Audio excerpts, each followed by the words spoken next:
Արժանապատիվ հայրենակիցներ, մինչև անդրադառնալը իմ այսօրվա ելույթին մի քանի դիտարկում եմ ուզում անել երեք այս ամբիոնից հնչած հայտարարություններից կամ դիտարկումներից։ Պարոն Հարությունյան, դուք իհարկե ճիշտ եք, ժողովրդավարության հիմնասյուներից մեկն այն է եւ ամենաառանցքային դրույթն այն է, որ իշխանության աղբյուրը ժողովուրդն է։ Այն ժողովուրդը, որը ձեր իշխանությանը 50 գումարած 1 քվե չի տվել։ Այն ժողովուրդը, որի կեսից ավելին չի ընտրել ձեր իշխանությանը։ Շուրջ 600,000 Հայաստանի հպարտ քաղաքացիներ իրենց ձայնը տվել են ընդդիմությանը, իդեպ նրանցից 60,000-ի ձայնի վրա ձեր իշխանությանը կներեք արտահայտությանս համար պարզապես թքած ունի, որովհետև այս խորհրդարանում բացակայում է 4-րդ ֆրակցիան Բարգավաճ Հայաստանը։ Իշխանության աղբյուրը այն ժողովուրդն է, որին ձեր իշխանության ղեկավարը անվանարկում է, որին վիրավորում է ամենավերջին բառերով, որին ձեր իշխանության ղեկավարը ասում է՝ դու ինչի ես կենդանի, ինչի չես զոհվել, թալանչի անասուններ, տականք, ռադներդ քաշեք եւ այսպես շարունակ։ Մյուս որակումները չեմ մեջբերի, որովհետև անհարմար է դրանք կրկնելը, պարոն Հարությունյան։ Իշխանության աղբյուրը ժողովուրդն է, որին ձեր իշխանության ղեկավարը համարում է կաշառակեր ու հայտարարում է, որ ընդդիմադիր հայացքներ ունեցող ժողովուրդը առանց ընտրակաշառքի չեր գնա ու չեր քվեարկի ընդդիմության օգտին։ Տիկին Հարությունյան, միացրեք տվյալ տեսանյութերը, լսեք ձեր քաղաքական ղեկավարին եւ այո, Հակոբյան ներողություն եւ զբաղվեք ինքնահայեցողությամբ։ Պարոն Հարությունյան, երբ ես դիրքորոշում էի հայտնում երեք, ես խոսում էի քաղաքական պատասխանատվության մասին եւ չէի խոսում իշխանության աղբյուր հանդիսացող ժողովրդի մասին։ Այդ տարական ճշմարտությունները հավատացեք, ես քաչ գիտեմ, սա իգիտություն։ Հիմա իմ հիմնական խոսքը Տիկին Մանուկյան,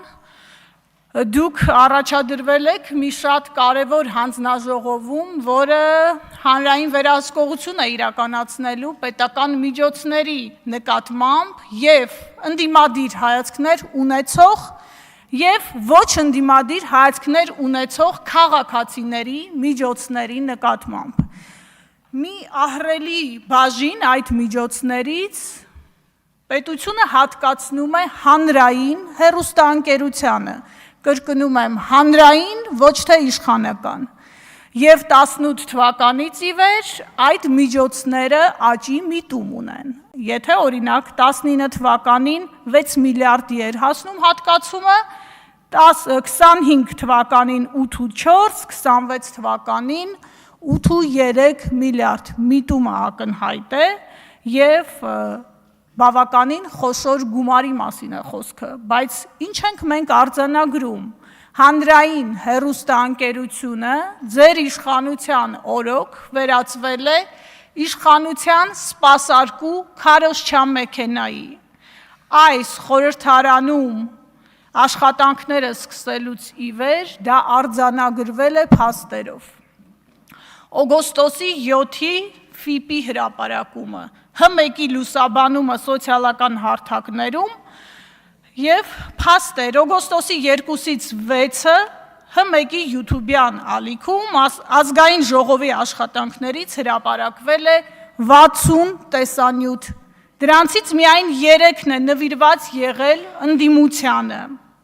Եղել է Facebook-ում 70 տեսանյութ, որոնցից միայն 2-ն է առնչվել ընդդիմադիր պատգամավորների ելույթներին։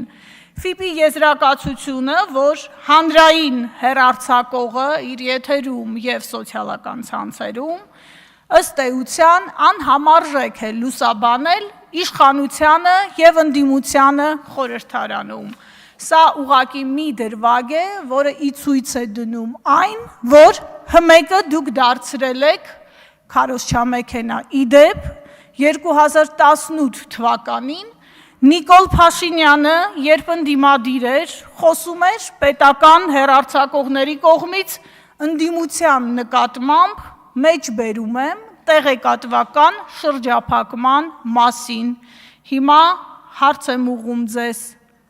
նորմալ եք համարում տեղեկատվական շրջափակումը 2026 թվականին։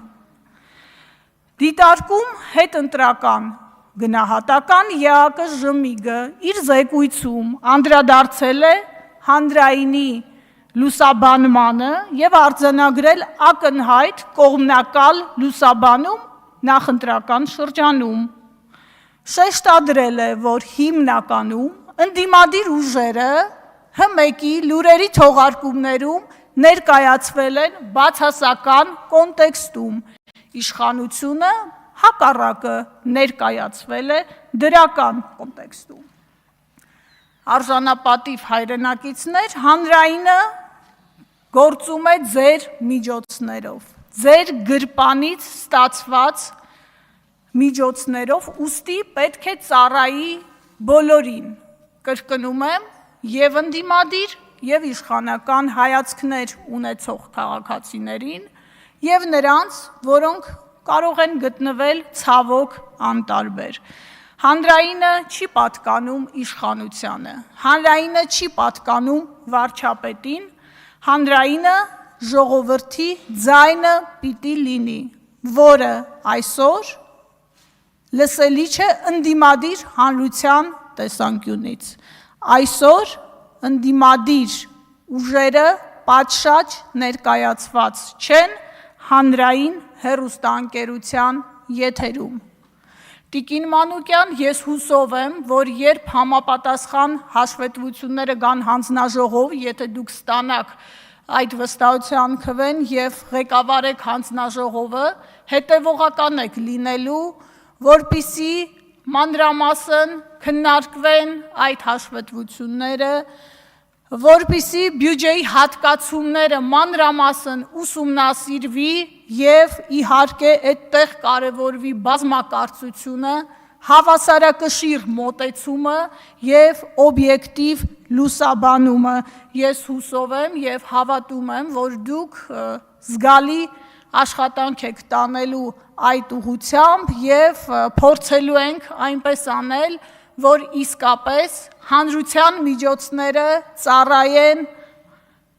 հանրությանը լայն իմաստով եւ ոչ թե նրա միայն մի հատվածին կամ իշխանական նեղ խմբակին, թույլ տվեք այս բառը օգտագործել։ Շնորհակալ եմ։